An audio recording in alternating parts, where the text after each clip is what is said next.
So welcome back. Now with knowledge of the SNR distribution, which is what we've seen in the previous slide, we can now use the cumulative density function to compute the outage probability. So we remember that P of the sum SNR, this is the CDF, which is the probability that gamma sum is less or equal than gamma, is equal to, and okay, this is from slide 11, 1 minus exponential gamma over gamma bar, and then some summation k from 1 to m, gamma over gamma bar to the k minus 1 over k minus 1 factorial. All right, what matters is that this is a function of gamma over gamma bar here. Okay. So if we look at the definition of outage probability is the probability that the output SNR is less than some threshold, some value that we choose. So then if we plug in gamma 0 here, we'll have a function of gamma 0 over gamma bar. So this allows us now to visualize this outage probability as a function of gamma bar over gamma 0, which will be the argument in this function here, and plot this. So this is what is in the x-axis, so it's gamma bar over gamma 0 in the dB domain. On the y-axis, the outage probability, and we see here for different cases m equal to 1, which is the case we've seen before for Rayleigh fading. M equal to 2, things get better, so they get better in the following sense that when we have, let me just choose here, a more or less vertical line, that the outage reduces from here, going down to here with 2 branches, going down to here with 3 branches, 10 branches, and so forth. So very quickly, outages drop with m. In this figure, we see 2 effects. One is the array gain, which is the shifting of the outage leftward. The other one is the diversity gain, which is the increase of the slope of these curves. So the different curves have different slope. See, the slope gets higher with increasing m. On the right side, we can do the same thing where we now use gamma bar over m per branch. So that means that, let me try to write this down, that the probability that the output SNR is less than gamma will be equal to, and this is again from slide 11, 1 minus exponential minus gamma over now gamma bar times m, right? Because I have this relation here, sum k from 1 to m, gamma times m over gamma bar to the power k minus 1 over k minus 1 factorial. And again, I can plot this by plugging in gamma 0 as argument here. So then we'll have a function of gamma 0 over gamma bar. I plot on the x-axis as a function of gamma bar over gamma 0. On the y-axis, outage probability. And we now see that for m equal to 1, okay, we obtain the same curve as on the left side. For m equal to 2, these curves, they go more and more left and their slope increases. However, the behavior is different from the figure here on the left, that the move to the left is limited. Because at some point, you bump into this line here. And this line corresponds to 0 dB, which means that gamma bar is equal to gamma 0. And this happens when you have m going to infinity. When m is going to infinity, you have an additive wide Gaussian noise channel, Z is S plus N, with a distribution of the SNR, which is a delta function.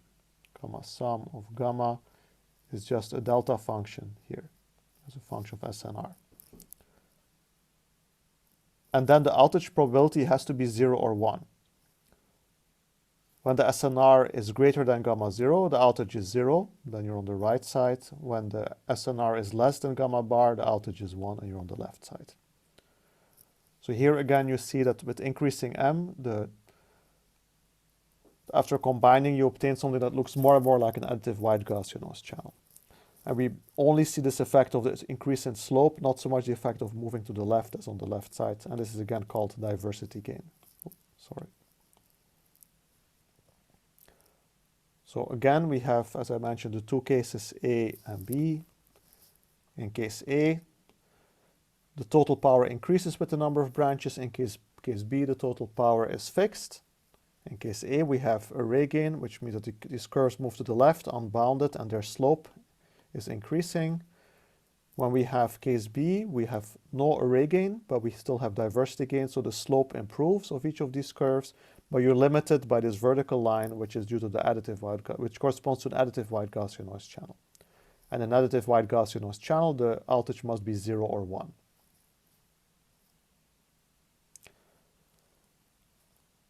Now, in addition to the outage probability, we're sometimes also interested in the average error probability. So recall from the previous lecture that average error probability is defined as the integral of the error probability over all possible signal-to-noise ratios. But now, instead of this being the signal-to-noise ratio at the input, this will be the signal-to-noise ratio at the output after maximum ratio combining.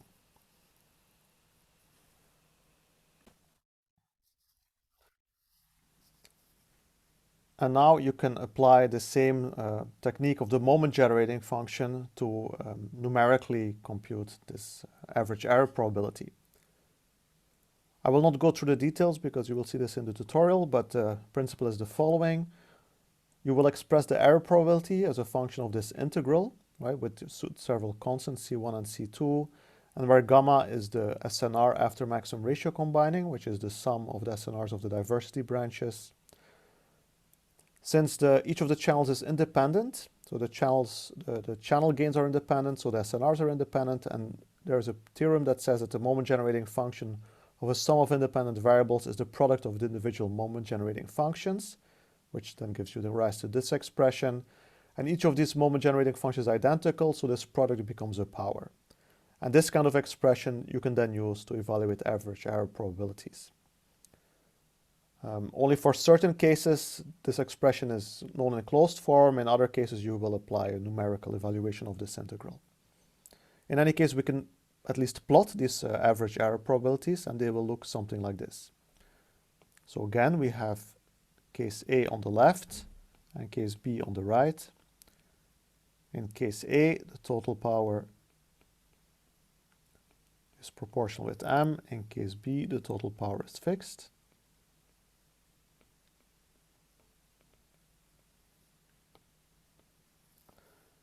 Then in case A, when the total power increases with M, we have on the x-axis the average SNR, and on the y-axis the average error probability. So again, recall that we have the distribution of the SNR, P gamma sum of gamma, which has some value, and this value depends on gamma bar sum. Well, this depends on gamma bar. And on the other hand, you have gamma, and then the error probability as a function of gamma, which will go like this. And then in combination, you get your average error probability. For m equal to 1, you get this curve, which is the curve that we've seen before for Rayleigh fading. So this is 1 over 4 gamma for BPSK. For m equal to 2 and so forth, you see that the curve goes again to the left due to this array gain, and the slope improves, which is a diversity gain. On the right, after dividing each branch SNR by m, right, all of these curves will be shifted, and then you get this result here. So on the x-axis, average SNR, y-axis, average error probability. In blue is the same curve as on the left, but now for more diversity branches, although the slope improves of each of these curves, we are limited by the curve of the additive wide Gaussian noise channel. And this is because the distribution of the output SNR tends to the distribution of the additive wide Gaussian noise SNR, which is just a constant. So all of this makes sense. So, and I think this figure is important because it shows that there's this region that you can cross going from one diversity branch, which is really bad performance, all the way back to additive wide Gaussian noise. And the price that you pay is more diversity branches. So there's a price that you pay either in time, your transmission takes longer, or in frequency, you need more bandwidth, or in number of antennas, which means you need more hardware and more power consumption. Oh, that was wrong. Sorry for that. Good. There are other combining methods rather than maximum ratio combining. They will be by definition suboptimal, because maximum ratio combining is the same as maximum likelihood, which is the optimal thing to do. You could do, for instance, only co-phasing without multiplying with the amplitudes. So what this means is that recall that yi is beta I s plus ni, and beta I is ai exponential j. I forgot the notation that we used. Let's say theta I. And then our observation will be z, which will be sum I from 1 to m e to the power minus j theta I beta I s plus ni, which is equal to, let's see, sum I from 1 to m. Oh, I made a mistake. Plus sum I from 1 to m e to the power minus j theta I ni. So the signal part will be sum AIS, right? And then there's the noise part, which will be a noise variable, which will have some SNR. And then from this, you can compute the SNR, and you will see that it's worse than the SNR after maximum ratio combining. An even simpler technique is something called selection combining, where you just choose the best current branch. In that case, the cumulative density function of the output SNR is just given by the branch that gives you the maximum SNR right now. And since we choose the maximum of a bunch of SNRs, and these SNRs are independent, there exists a standard expression for the cumulative density function of the output SNR. And then here, this is the P of gamma I evaluated in the same gamma. Okay, this is also the CDF. For IID really fading, you can compute this in closed form.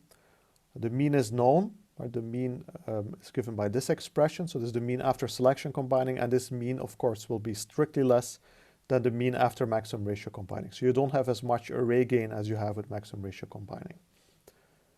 There are other techniques such as threshold combining that are similar to selection combining. So in selection combining, you basically just pick one branch to use right now, and you just switch branches all the time depending which one gives you the best SNR. To end this lecture, I think then we are almost done. Let me see. Yeah. We will do a simple example. So let's suppose that you have m branches with an average SNR per branch of 15 dB. You have a target signal-to-noise ratio of 7 dB and really fading. And the question is, what is the outage probability for selection combining for different values of m? So I recommend you pause the video and then come back. Now this problem turns out to be relatively easy. So selection combining has this CDF, right? This is the cumulative density function of the SNR given by the product of the individual densities, and for really fading we have this. So this is what I write here. This is the outage probability then at a certain threshold SNR as a function of the average SNR. Average SNR is 15 dB, which in linear scale is about 31.6.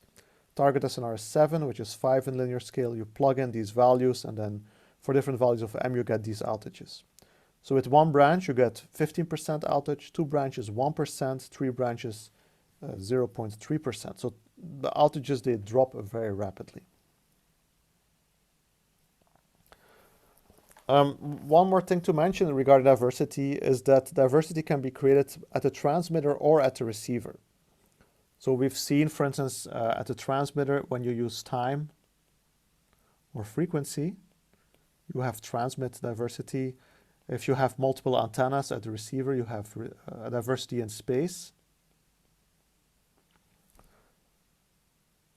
Now, this space diversity you can also create at the transmitter. So the standard way is receive diversity. Switch this off. Receive diversity, where you have multiple receive antennas and one transmit antenna. Another thing is called transmit diversity, where you only have one receive antenna and multiple transmit antennas. So how do you do this? What is the procedure for this? So receive diversity means you have your symbol S to send. You send it over your antenna, and then your receiver has multiple antennas, let's say 3 antennas, and it will do maximum ratio combining to obtain an observation Z. And the same signal is sent to each of these antennas with different channels, beta 1, beta 2, beta 3. That's what we've seen so far. How does the other approach work? We send S, and then we will use different antennas like this. Okay. And of course, we need to have some block in between that does some processing. And then we have the receiver, which will do some more processing, have an observation Z. And the receiver has only one antenna.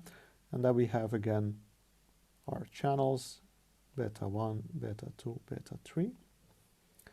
So what does the transmitter do to provide diversity? Well, what it needs to have the channel state information. It needs to know beta 1, beta 2, beta 3. And what it can then do is it can do the maximum ratio combining at the transmitter. So what this block will do is it will multiply with beta 1 star, beta 2, oh, it's getting a bit tricky, beta 2 star, and here beta 3 star, and send over the air. Now, there is one more thing that you need to do, which is here, which is power adjustment, to make sure that your total transmit power does not increase. So there's an additional step. And this is how you can create transmit diversity. Right, so you can get the same amount of diversity as with the receive diversity, but it's a bit more involved in terms of processing and knowledge that is needed at the transmitter side. There exists also a version where the channel is not known at the transmitter, and this is known as the Alamuti scheme, which you can read more about in the book. Good, I will skip this. We'll do this in the next lecture. So I will end the lecture today with these items. So we've seen different realizations of diversity in space, time, and frequency. We've talked about linear combining, maximum ratio combining, selection combining, and equal gain combining. We should be able to draw block diagrams of these combining schemes and determine the output SNR, both instantaneous and in terms of the distribution, evaluate outage probabilities and average error probabilities, and explain differences between these different diversity schemes. So that's it for lecture 6. See you soon for lecture 7.